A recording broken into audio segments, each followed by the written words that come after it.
جب یہ دو نشانیاں ظاہر ہوں تو سمجھ لو کہ تمہیں چاہنے والا تمہیں بہت یاد کر رہا ہے۔ خوش اخلاق لڑکی وہی ہے جو نامحرموں کے ساتھ بد اخلاقی کے ساتھ پیش آئے۔ جس عورت کو اپنے مرد کے علاوہ دوسرے مردوں سے اپنی تعریف کروانے کی عادت ہو وہ کبھی بھی وفادار نہیں ہو سکتی۔ جب کوئی عورت آپ کو نظر انداز کر رہی ہو تو اس کا مطلب یہ نہیں کہ وہ آپ سے نفرت کرتی ہے، اس کا مطلب یہ ہے کہ اس کا دل دکھا ہے۔ کوئی بھی کسی کی ملکیت نہیں ہوتا، اور پھر بھی ہم چاہت میں اتنے پاگل ہو جاتے ہیں کہ خواہش کرنے لگتے ہیں کہ وہ صرف ہمارا ہو۔ ہم اپنے آدھے سے زیادہ غم اچھا بننے کی کوشش میں خود خریدتے ہیں۔ ہم لوگوں کو خود موقع دیتے ہیں کہ وہ ہمیں بار بار ہمارا دل دکھائیں۔ جو بہت زیادہ ہنستے رہتے ہیں انہیں ہنسنے دینا چاہیے، انہیں کبھی بھی رونا نہیں چاہیے، کیونکہ اگر وہ ایک بار رو پڑے نا تو وہ صرف ایک بات کے لیے نہیں روئیں گے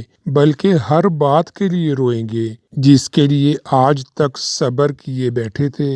جب یہ دو نشانیاں ظاہر ہوں تو سمجھ لو کہ تمہیں چاہنے والا تمہیں یاد کر رہا ہے۔ پہلی نشانی یہ کہ تم کسی بھی کام میں مصروف ہو اور اچانک اس کی یاد آ جائے۔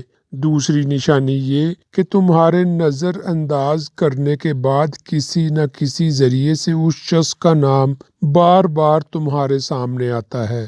اصل میں مرد عورت سے کبھی بھی محبت نہیں کرتا، وہ سالن کی طرح عورت کو چھکنا چاہتا ہے۔ اگر پسند آ جائے تو کھا لیتا ہے، اگر نہ آئے تو کسی دوسرے مرد کے لیے چھوڑ دیتا ہے۔ عورت کو پوری زندگی کھا پی کر آخر میں کہتا ہے کہ مجبوری ہے، تم سے شادی نہیں کر سکتا۔ عورت بھی مرد کو خالی ہاتھ جانے نہیں دیتی، وہ بھی اس کی بیٹی کے لیے تحفہ دے جاتی ہے، یعنی اپنے چہرے کی زردی، خاموشی، اذیت، قرب، تاکہ مرد جان سکے کہ عورت کیا ہوتی ہے۔ عورت کیا ہوتی ہے؟ بعض اوقات ایسا بھی ہوتا ہے کہ جب من بھرا ہو تو چھوٹی سی بات پر بھی رونا آ جاتا ہے، اور جب رونا شروع کر دیں تو وہ بات یاد آ جاتی ہے جس پر کبھی روئے تھے، اور پھر آنسو رکنے کا نام ہی نہیں لیتے، بس بہتے چلے جاتے ہیں۔ مکان تو سامان اینٹوں سے بھر جاتے ہیں،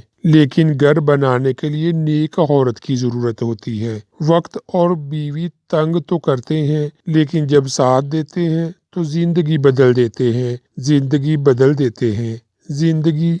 دیتے ہیں۔ تو ہمیں ان چھوٹی چھوٹی باتوں پر عمل کرنا چاہیے۔